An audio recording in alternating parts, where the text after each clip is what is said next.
Hello అండి. Very good morning. ఏపీలో నీట్‌కి సంబంధించి కన్వీనర్ కోటా అదే competent authority quota registration start అవ్వడము, క్లోజ్ అవ్వడం జరిగింది. మనకి 12వ తారీఖు రిజిస్ట్రేషన్ అయితే క్లోజ్ చేశారు యాస్ పర్ ద షెడ్యూలు. ఇంతకుముందు అనౌన్స్ చేసిన ప్రకారంగా. బట్ ఇప్పుడు మళ్ళీ రీఓపెన్ చేశారు. ఎందుకు అనంటే చాలామంది మేము ఇంకా రిజిస్టర్ చేసుకోలేదండి. మాకు మళ్ళీ ఒకసారి ఛాన్స్ ఇవ్వండి అని చెప్పేసి రిక్వెస్ట్‌లు వచ్చాయంట. సో రిక్వెస్ట్లు రావడం వల్ల మేము మళ్ళీ ఓపెన్ చేసాము అని చెప్పేసి నిన్న ఒక నోటిఫికేషన్ అయితే రిలీజ్ చేయడం జరిగిందనమాట. సో ఇప్పుడు మనం చూస్తున్న స్క్రీన్ పైన చూస్తున్నటువంటి నోటిఫికేషన్ అదే. So admission into MBBS and BDS courses 2026-27 under competent authority quota, అంటే కన్వీనర్ కోట, ఏ కేటగిరీ, ఫ్రీ సీట్ అనుకుంటాం కదా. సో అదే ఇది. ఓకే. మేనేజ్మెంట్కి సంబంధించింది అయితే కాదు. సో దీన్ని ఏమంటున్నారంటే వీళ్ళు ఇంతకుముందు మనం 5వ తారీఖు ఇచ్చినటువంటి నోటిఫికేషన్కి కంటిన్యూషన్గా ఈ MBBS BDS under competent authority quota seats ఏవైతే ఉంటాయో ఫర్ ద అకాడమిక్ ఇయర్ 26-27కి ఆ రిజిస్ట్రేషన్ మళ్ళీ రీఓపెన్ చేస్తున్నాము అని చెప్పేసి క్లియర్గా ఇక్కడ మెన్షన్ చేశారు. సో 18th ఈవినింగ్ 4 o'clock నుంచి మనకి 19th ఆఫ్టర్నూన్ 3 o'clock వరకే ఇక్కడ టైం ఇవ్వడం జరిగింది. కోర్స్ ఇది తెలంగాణలో కూడా 18th రోజు స్టార్ట్ అయింది. సారీ, 19th స్టార్ట్ అవుతుంది, 20th ఎండ్ అవుతుంది. సో అది కూడా ఏ కేటగిరీ. ఓకే. సో ఇక్కడ ఏపీలో కూడా అదేవిధంగా మనకి 18th ఈవినింగ్ స్టార్ట్ చేశారు. అండ్ సారీ, తెలంగాణది కూడా 18th స్టార్ట్ అయింది. సో ఇక్కడ కూడా మనకి 18th స్టార్ట్ అయ్యి 19th అయితే క్లోజ్ అవుతుంది. ఇది డేట్స్ అండి, మీరు ఒకసారి క్లియర్గా గుర్తుపెట్టుకోండి. ఇన్ కేస్ ఎవరైతే ఇప్పటివరకు రిజిస్టర్ చేయలేదో వాళ్ళందరూ కూడా చేసుకోవచ్చు. ఆల్రెడీ రిజిస్టర్ చేసిన వాళ్ళైతే మళ్ళీ చేయాల్సిన అవసరం లేదు. ఓకే. సో రిజిస్టర్ చేయని వాళ్ళు అని అంటే మరి మేము చేసుకోలేదండి, అసలు మాకు సీట్ వస్తుందో రాదో తెలియదు, మరి చేసుకోవాలా వద్దా అని చాలామంది డైలమాలో ఉండి చేసుకోలేకపోయారు. అది క్లోజ్ అయిన తర్వాత అరే చేస్తే అయిపోయేది, జస్ట్ ఫీజే కదా మనకి అనుకొని అప్పుడు రిగ్రెట్ అయిన వాళ్ళు కూడా చాలామంది ఉన్నారు. అయితే ఇక్కడ ప్రాబ్లం ఏంటి అని అంటే వీళ్ళు రీఓపెన్ అయితే చేశారు కానీ దానికి with a late fee of 20,000 rupees అని చెప్పేసి ఇక్కడ మెన్షన్ చేశారనమాట. సో ఇది ఫ్రీ కాదు.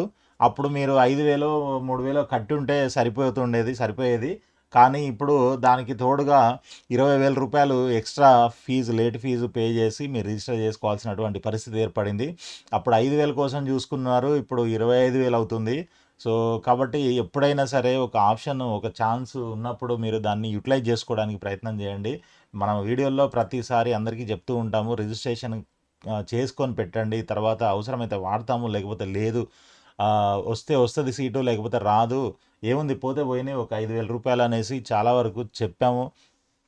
సో అది కొంతమంది మేబీ ఎలా తీసుకున్నారో తెలీదు. బట్ ఎనీవే ఇప్పుడు మళ్ళీ మీరు రిజిస్టర్ చేసుకోవాలంటే మాత్రం మీకు 20,000 రూపీస్ ఫైన్ కట్టాలి. అది నార్మల్ ఫీజు కాకుండా. ఓకే. ఫీజు కాకుండా 20,000 రూపీస్ ఫీజు అయితే పే చేయాల్సి ఉంటుంది. ఇక మిగిలిన డీటెయిల్స్ అన్నీ కూడా మనకి యాజ్ పర్ ప్రాస్పెక్టస్ అయి ఉంటాయి. రూల్స్, రెగ్యులేషన్స్, కండిషన్స్, ఎలిజిబిలిటీ ఇవన్నీ కూడా దాని ప్రకారంగా ఉంటాయి కాబట్టి మళ్ళీ మీరు ప్రాస్పెక్టస్ అంటే డీటెయిల్స్ ఏమైనా కావాలి అని అనుకుంటే ప్రాస్పెక్టస్ అయితే చెక్ చేసుకోవచ్చు. ఇకపోతే అసలు మరి మేము ఎవరు చేసుకోవాలి, ఎవరు రిజిస్టర్, అంటే మా ర్యాంక్ ఇంత ఉంది మేము చేసుకోవాలా వద్దా అని కొంతమందికి చాలా డౌట్స్ ఉన్నాయి.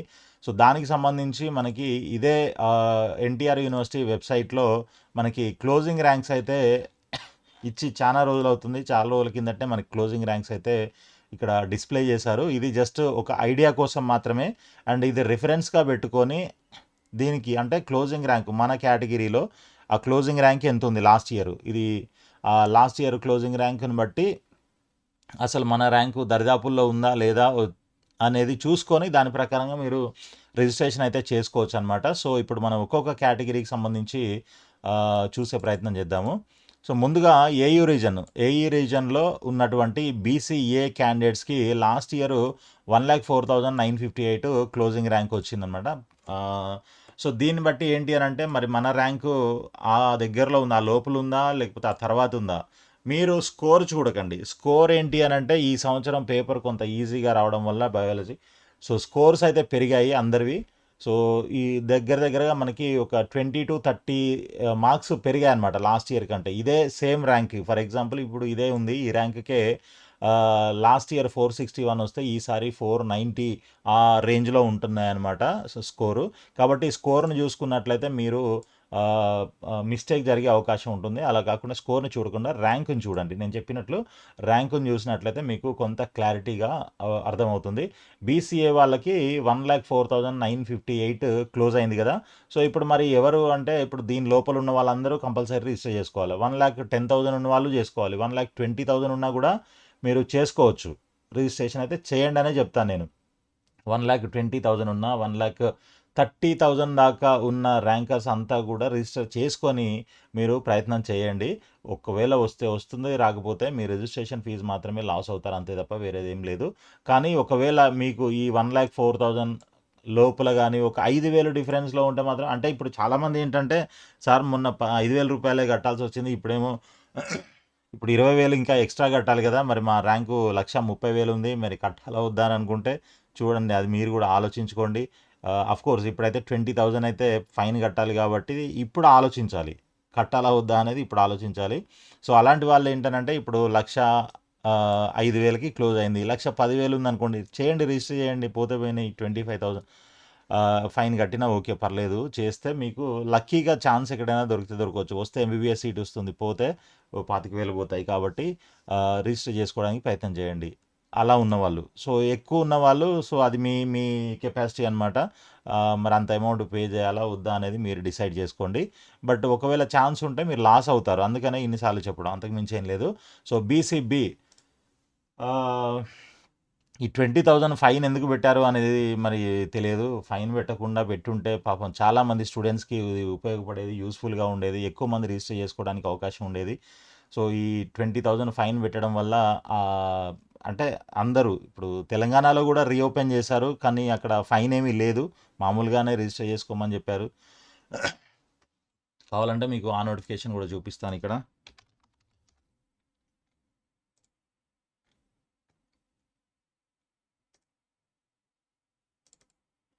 సో ఇది మనకి 18థ్ మధ్యాహ్నం స్టార్ట్ అయింది. 20th రోజు ఈవినింగ్ వరకు 6:00 వరకు టైం ఇచ్చారు. సో దీంట్లో అయితే ఎక్కడ ఎటువంటి ఫైన్, పెనాల్టీ ఇట్లాంటివి అయితే ఏమీ లేవు. ఫ్రీగానే రిజిస్టర్ చేసుకోవచ్చు. నార్మల్గా ఏవైతే ఫీజులు ఉన్నాయో ఆ ఫీజులు 4,000, 3,200 సంథింగ్ రిజర్వేషన్ ఉన్న వాళ్ళకి ఉన్నాయి కదా, సో అవే ఫీజులు అనమాట. ఇందులో పెద్దగా ఏమీ లేవు. కానీ మరి వీళ్ళు మాత్రం ఫీజు 20,000 రూపీస్ ఫీజు బాగా. ఓకే, సరే. ఇక బీసీబీ వాళ్ళ ర్యాంక్ చూసుకున్నట్లయితే last year closing rank 1,25,000. So 1,30,000 వచ్చినా, 1,35,000, 1,40,000 వచ్చినా, 1,50,000 వచ్చినా కూడా ట్రై చేయండి అని చెప్తాను నేను. అంటే ఒక 25,000, 30,000 డిఫరెన్స్ ఉన్నా కూడా మీరు రిజిస్టర్ చేసుకోండి. చేసుకుంటే ఏదో చెప్పలేము, ఎక్కడైనా ఛాన్స్ ఉంటే దొరికితే దొరుకుతుంది లక్కీగా. ఇక బీసీసీ వాళ్ళకి 1,07,388 క్లోజ్ అయింది కాబట్టి వీళ్ళు 1,10,000, 15,000, 1,20,000 ఉన్నా కూడా రిజిస్టర్ చేసుకోవడానికి ప్రయత్నం చేయండి. 1,30,000 ఉన్నా కూడా చేసుకోవచ్చు, ఎందుకంటే బీసీసీలో నెంబర్ ఆఫ్ క్యాండిడేట్స్ చాలా తక్కువ ఉంటారు కాబట్టి ఎక్కడైనా ఛాన్స్ దొరకవచ్చు మీకు. అదేవిధంగా బీసీడీ 77,800కే క్లోజ్ అయింది. సో వీళ్ళు 80,000 లేదా 90,000, 1,00,000 వరకు ఉన్నా కూడా మీరు రిజిస్టర్ చేసుకోవడానికి ప్రయత్నం చేయండి. ఇక బీసీఈ ర్యాంక్, ఇప్పుడు మనం చూస్తున్న ర్యాంక్స్, మనం మాట్లాడుకుంటున్నవన్నీ కూడా ఏయూ రీజియన్కి సంబంధించిన క్యాండిడేట్స్కి సంబంధించినటువంటి క్లోజింగ్ ర్యాంక్స్ అనమాట. బీసీఈలో 2,04,000 క్లోజ్ అయింది. సో ఈ సంవత్సరం మీ ర్యాంకు 2,10,000, 15,000, 2,20,000 ఉన్నా కూడా రిజిస్టర్ చేసుకొని ప్రయత్నం అయితే చేయండి. ఇక ఈడబ్ల్యూఎస్ కేటగిరీలో 49,300 అంటే 50,000 అనుకోండి. సో ఈ 50,000 కంటే ఎక్కువ, ఒక 10,000, 20,000 ఎక్కువ ఉన్నా కూడా మీరు రిజిస్టర్ చేసుకొని ట్రై చేయడంలో తప్పైతే లేదు. అంటే దగ్గర దగ్గర 70,000 ర్యాంక్ ఉన్నా కూడా మీరు రిజిస్టర్ అయితే చేసుకునే అవకాశం ఉంది. అంటే క్వాలిఫై అయిన ప్రతి ఒక్కరు చేసుకోవచ్చు. బట్ 10, 20,000 లేదా 30,000 మీ కేటగిరీని బట్టి 30,000 ఎక్కువ ర్యాంక్ ఉన్నా కూడా, ఇప్పుడు చూస్తున్న క్లోజింగ్ ర్యాంక్ అంటే ఇంకో 30,000 ఎక్కువ ఉన్నా కూడా మీరు రిజిస్టర్ చేసుకొని ప్రయత్నం అయితే చేయొచ్చు అనమాట. ఇక మైనారిటీ తీసుకున్నట్లయితే 2,44,000 క్లోజ్ అయింది. సో ఈసారి మీ ర్యాంకు 2,50,000, 2,60,000 ఉన్నా కూడా రిజిస్టర్ అయితే చేసుకోండి. 2,70,000 ఉన్నా కూడా కొంతమంది చేసుకోవడానికి అయితే ప్రయత్నం చేయండి, చెప్పలేము ఎలా ఉంటుంది. ఇప్పుడు ఈ 20,000 అనే ఈ ఫైన్ ఏదైతే ఉందో దానివల్ల అందరూ కూడా రిజిస్టర్ చేసుకునే అవకాశం ఉండదు. ఎందుకంటే 5,000, 4,000 పే చేయలేని చాలామంది స్టూడెంట్స్ రిజిస్టర్ చేసుకోకుండా వదిలేసుకున్నారు. సో, అలాంటిది ఇప్పుడు 20,000 ఫైన్ పెడితే ఇంకా ఎంతమంది చేసుకుంటారు? అది యూనివర్సిటీ వాళ్ళు ఆలోచించాలి యాక్చువల్‌గా. మరి ఎందుకు ఇలా చేస్తున్నారో తెలీదు. ఓన్లీ డబ్బే ఇదిగా చూస్తున్నట్టున్నారు. సరే ఎనీవే ఇంక అది మనం రూల్స్, రెగ్యులేషన్స్ అంటారు. మనకు సంబంధం లేదది. ఓసీ కేటగిరీలో అయితే 68,290 వరకు వచ్చింది కాబట్టి వీళ్ళు ఒక 70,000, 75, 80,000, 90 ఉన్న వాళ్ళు కూడా ట్రై చేసుకోండి. అఫ్‌కోర్స్ 80 అంటే రీజనబుల్. 90 ఉంటే కూడా ఏమో చెప్పలేము అన్నట్టుగా మీరు ట్రై చేస్తే చేయొచ్చు రిజిస్టర్ చేసుకొని. ఇక ఎస్సీ 1 వచ్చేసి 3,84,306. దాదాపు వీళ్ళకి అందరికీ సీట్ వచ్చే అవకాశం అయితే ఉంటుంది. లాస్ట్ ఇయర్ తెలంగాణలో అయితే 12 లక్షల ర్యాంక్ ఉన్నా కూడా సీట్ వచ్చిందనమాట. సో, ఈసారి మీ ర్యాంకు 4,00,000 ఉన్నా, 4,50,000 ఉన్నా కూడా రిజిస్టర్ అయితే చేసుకోవడానికి ప్రయత్నం చేయండి. ఎస్సీ 1లో ఉన్నవాళ్ళు. ఇంక ఎంత ర్యాంక్ ఉన్నా కూడా రిజిస్టర్ అయితే చేసుకోండి. ఎందుకనంటే దాంట్లో తక్కువ మంది ఉంటారు కాబట్టి చాలా. ఏదైనా ఛాన్స్ ఉంటే సీట్ వచ్చే అవకాశం ఉంది. క్వాలిఫై అయినా కూడా రిజిస్టర్ చేసుకోవడానికి ప్రయత్నం చేయండి. ఇక ఎస్సీ 2కి వచ్చేసరికి 1,95,970 అంటే ఆల్మోస్ట్ 2,00,000 అనుకోండి. 2,00,000, 2,20,000 ఉన్నా కూడా మీరు రిజిస్ట్రేషన్ చేయడానికి ప్రయత్నం చేయండి అని చెప్తాను నేను. తర్వాత ఎస్సీ 3కి వచ్చేసరికి 1,65,000 అనుకోండి. ఇది 1,70,000, 1,80,000 ఉన్నా కూడా మీరు రిజిస్ట్రేషన్ అయితే చేసుకోవచ్చు. 1,90,000 ఉన్నా కూడా ప్రయత్నం చేసుకోవచ్చు. ఓకే. 20,000 పర్వాలేదు కట్టగలం అని అనుకుంటే చూడండి, ఆలోచించండి. ఇక ఎస్టీకి వచ్చేసరికి 2,50,000 క్లోజింగ్ ర్యాంక్ అనుకోండి లాస్ట్ ఇయర్. సో, ఈ సంవత్సరం ఇంకొక 10, 20,000 లేదా 30,000 ఎక్స్ట్రా యాడ్ చేసుకుంటే మీకు 2,70,000, 2,80,000 ర్యాంక్ ఉన్న వాళ్ళు కూడా రిజిస్టర్ చేసుకొని ప్రయత్నం అయితే చేయొచ్చు అనమాట. సో, ఈ విధంగా మనకి ఏయూ రీజన్లో ఉన్నటువంటి క్లోజింగ్ ర్యాంక్స్ వాటిని మనం మన ర్యాంకును కంపేర్ చేసుకొని మనం అసలు రిజిస్టర్ చేయాలా వద్దా అనేది మీరు డిసైడ్ చేసుకోండి. ఓకే. సో, ఇక ఎస్‌వియు రీజన్‌కి వచ్చేసరికి బీసీఏ కదా! బీసీఏ నుంచి స్టార్ట్ అవుతుంది. బీసీఏ 1,32,000 అని అంటే 1,50,000 ఉన్న వాళ్ళు కూడా రిజిస్టర్ అయితే చేసుకోండి. ఇక బీసీబీ 1,28,000 అంటే 1,40,000 ఉన్నా కూడా మీరు 1,50,000 ఉన్నా కూడా ఇంకో 10,000 అంటే నేను చెప్పేదానికి ఇంకో 5, 10,000 ఎక్స్ట్రా ఉన్నా కూడా నష్టమేం లేదు. మీరు రిజిస్టర్ చేసుకోవడానికి ప్రయత్నం అయితే చేయండి. ఏం ప్రాబ్లమ్ ఉండదు. వస్తే వస్తుంది seat. Okay. So, BCC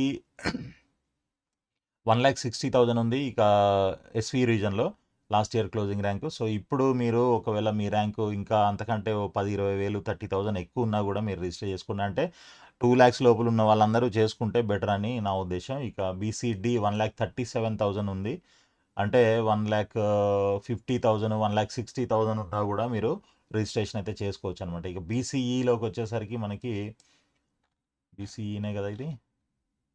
BCE 1,29,000 అంటే 1,30,000 లాస్ట్ ఇయర్ క్లోజింగ్ ర్యాంక్ అనుకుంటే ఈసారి మనకి 1,50,000 ఉన్నా కూడా మీరు రిజిస్ట్రేషన్ చేసుకోవచ్చు. 50, 1,60,000 ఉన్నా కూడా ట్రై చేయండి బీసీఈలో. ఓకే. ఇక ఆ తర్వాత మనకి నెక్స్ట్ ఈడబ్ల్యూఎస్ ఉంది. ఈడబ్ల్యూఎస్లోకి వచ్చేసరికి 76,000 లాస్ట్ ఇయర్ క్లోజింగ్ ర్యాంక్ అయితే ఈసారి మీరు 80,000 లేకపోతే 90,000 వరకు కూడా ఉన్నవాళ్ళు రిజిస్టర్ అయితే చేసుకోండి. దాదాపు అంటే నేను ఒక పాయింట్ చెప్తాను.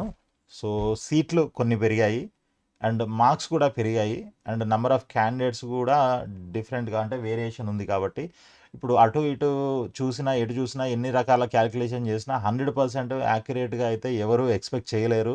ఎంత వరకు వస్తుంది సీటు, ఎన్ని మార్కులకు ఉంటే వస్తుంది సీటు, ఎంత ర్యాంకు వరకు వస్తుంది అనేది ఎక్స్పెక్ట్ చేయడం కష్టం. కాకపోతే ఒక 80-90% ఈ ప్రీవియస్ ఇయర్ డేటా వల్లనో ఈ సంవత్సరం ఉన్న డేటా వల్లనో అనాలిసిస్ చేసి చూసినట్లయితే కొంతవరకు ఈ క్లోజింగ్ ర్యాంక్స్ ఏవైతే ఉన్నాయో లాస్ట్ ఇయర్ క్లోజింగ్ ర్యాంకు వీటికి దగ్గరలోనే ఉండేలాగా అని అనిపిస్తుంది. మనకి ఒక 5,000-10,000 వేరియేషన్ వస్తుంది తప్ప ఎక్కువ రాకపోవచ్చు అనేది ఒక అంచనా అనమాట. అంటే మేము చేసినటువంటి అనాలిసిస్‌లో అలా తెలిసింది. బట్ ఎనీవే మనం 100% ఎవరు ఏం చెప్పలేరు కాబట్టి సో, నేను కొంచెం ఇంకొక 10, 20,000 ర్యాంక్ ఎక్కువ ఉన్నా కూడా మీరు రిజిస్టర్ చేసుకోమనే చెప్తాను. రాదని ఖచ్చితంగా ఎవ్వరు చెప్పలేరు. ఓకే. మీ క్లోజింగ్ ర్యాంక్‌కి, మీ ర్యాంక్‌కి ఓ 1,00,000 డిఫరెన్స్ ఉంది, 1,50,000 డిఫరెన్స్ ఉందంటే 100% రాదు. 50,000 పైన డిఫరెన్స్ ఉంది అనంటే కూడా రాదు. అలా కాకుండా ఒక 10,000, 30,000 డిఫరెన్స్ ఉందనంటే రావడానికి అవకాశాలు ఉంటాయి కాబట్టి ఏ చిన్న ఛాన్స్ ఉన్నా కూడా మీకు సీట్ వచ్చే అవకాశం ఉంటుందని చెప్పేసి మిమ్మల్ని రిజిస్టర్ చేసుకోమని అయితే చెప్తున్నా అనమాట. ఇక మైనారిటీకి వచ్చేసరికి 1,46,000 లాస్ట్ ఇయర్ క్లోజింగ్ ర్యాంక్ అయితే ఈ సంవత్సరం ఒకవేళ మీ ర్యాంక్ 1,50,000 కానీ 1,60,000 1,70,000 దాకా ఉన్నా కూడా మీరు రిజిస్టర్ చేసుకోవడానికి అయితే ట్రై చేయండి. ఇక దాని తర్వాత మనకి ఎస్సీ వన్లో వచ్చేసరికి ఎస్సీ వన్నే కదా ఇది, సారీ ఓసీ. ఓసీ 89,899 అంటే ఆల్మోస్ట్ 90,000. ఓకే, 90,000 ఉంది కాబట్టి మీరు ఒకవేళ మీ ర్యాంకు 1,00,000 ఉన్న, ఆల్ ఇండియా ర్యాంకు 1,00,000 ఉన్న, 1,10,000, 1,20,000 ఉన్నా కూడా రిజిస్టర్ చేసుకోవడానికి ప్రయత్నం చేయండి. ఇక ఎస్సీ వన్లో 5 lakhs last year closing rank. ఈసారి ఈ ఎస్సీ వన్లో ఉన్న వాళ్ళందరూ రిజిస్టర్ చేసుకోమని చెప్తాను నేను, నన్ను అడిగితే. కాబట్టి ఇక వాళ్ళకి క్లోజింగ్ ర్యాంక్ అనేది పెద్దగా పట్టించుకోవాల్సిన అవసరం లేదు. ఇక ఎస్సీ టూలో తీసుకుంటే 2 lakhs క్లోజింగ్ ర్యాంక్ అయితే ఇప్పుడు మీ ర్యాంకు 2,50,000 ఉన్నా కూడా మీరు రిజిస్టర్ చేసుకొని మీ ప్రయత్నం అయితే చేయండి, మీ అదృష్టం పరీక్షించుకోండి. ఇక ఎస్సీ త్రీకి వచ్చేసరికి 1,81,000 closing rank last year. So ఈ సంవత్సరం 2 lakhs 220 ఉన్నా కూడా మీరు రిజిస్టర్ అయితే చేసుకొని చూడండి. ఇక ఫైనల్గా ఎస్టీకి వచ్చేసరికి 2,60,000 ఆల్మోస్ట్ ఇది క్లోజింగ్ ర్యాంకు. ఈ సంవత్సరం మీ ర్యాంకు 2,70,000 ఉన్నా, 2,80,000 ఉన్నా కూడా ఇంకా ఓకే, పర్వాలేదు, ట్రై చేసి చూద్దాం అనుకుంటే మీ 3 లక్షల లోపు ఉన్న వాళ్ళందరూ కూడా రిజిస్టర్ చేసుకొని ట్రై చేయండి, తప్పేం లేదు. సో ఇది మళ్ళీ అంటే మీకు వచ్చినటువంటి ఒక గుడ్ ఆపర్చునిటీగా చూడండి. ఫైన్ ఒకటే చూడొద్దు. ఫైన్ అని అంటే ఓకే, ఈ ఫైన్ ఈ 20,000 అనేది కోర్స్ అప్పుడే రిజిస్టర్ చేసుంటే ఈ ఫైన్ ఉండకపోయేది మనకి. కానీ ఇక అప్పుడు మిస్ అయ్యాము, చేయాలా వద్దా చేయాలా వద్దా ఇలాంటి డైలమాలో ఉండి చేయలేకపోయాము. ఇప్పుడు ఛాన్స్ వచ్చింది కాబట్టి చేసుకుంటే వస్తే వస్తుంది, లేకపోతే ఈ 20,000 పోతుంది అని అనుకొని మీరు రిజిస్టర్ చేసుకొని ట్రై చేసి చూడండి అనేది నా యొక్క సజెషన్ అనమాట. సో ఇలాంటి వీడియోస్ అన్నీ కూడా మీకు రెగ్యులర్గా వస్తుంటాయి, అప్డేట్స్, అనాలిసిస్, గైడెన్స్ ఇవన్నీ ప్రొవైడ్ చేయడం జరుగుతుంది. కాబట్టి మీరు మన ఛానల్ని సబ్స్క్రైబ్ చేసి ఫాలో చేస్తూ ఉండండి. అదేవిధంగా ఈ వీడియోని లైక్ చేసి మీ ఫ్రెండ్స్ కూడా షేర్ చేయండి. ఆల్ ది బెస్ట్ అండి. Thank you so much for watching this video.